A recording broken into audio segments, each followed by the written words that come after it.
Magandang araw mga kababos. Narito ang latest news ngayon sa PBA.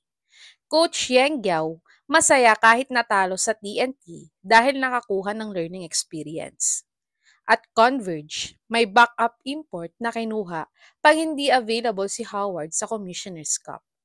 At former Barangay Ginebra star bigman gustong bumalik sa PBA.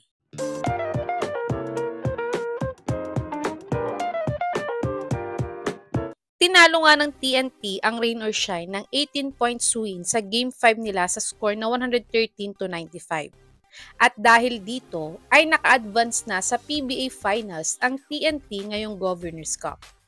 Pero ayon nga mismo kay Coach Yang, ay masaya siya ngayong Governor's Cup dahil sa learning experience na nakuha nila ng mga players niya kontra sa TNT. At nagiging consistent at may improvement na daw sila dahil dalawang sunod na beses na silang nakapasok ng semifinals ulit sa playoffs ng PBA.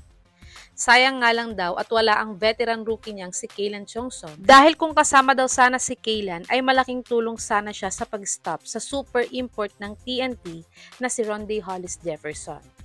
Kayo mga kababos, sang-ayon ba kayo kay Coach Yang na magiging game changer sana ang rookie nilang si Chongson kung siya ay hindi na injury at nakapaglaro sa semifinals matchup nila kontra sa TNT? I-comment nyo na po yan sa baba. Tumungo naman tayo sa backup import daw ng Converge kung hindi makakapaglaro si Howard sa Commissioner's Cup. Si Dwight Howard nga ang first option ni Coach Charles Chu na gawing import nila sa Converge this upcoming Commissioner's Cup. Pero dahil nakikiusap nga si Howard sa Lakers management ngayon, na kunin siya sa team nila, ay baka mahirapan sila na makuha si Superman na maglaro para sa Converge.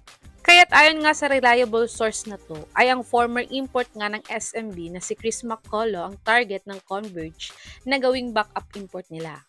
Matatanda ang naglaro si CMAC para sa Strong Group Athletics sa Jones Cup na binabackupan nga daw nila ang Converge sa PBA.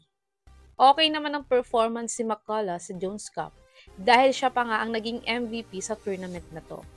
Sa tingin niyo mga kababos, kailangan pa bang ipilit ng Converge si Howard na gawing import sa Commissioner's Cup o si Chris McCullough na lang agad ang kanilang kunin? I-comment niyo na po yan sa baba. Dumako naman tayo sa former Barangay Ginebra star bigman player na gustong bumalik sa PBA.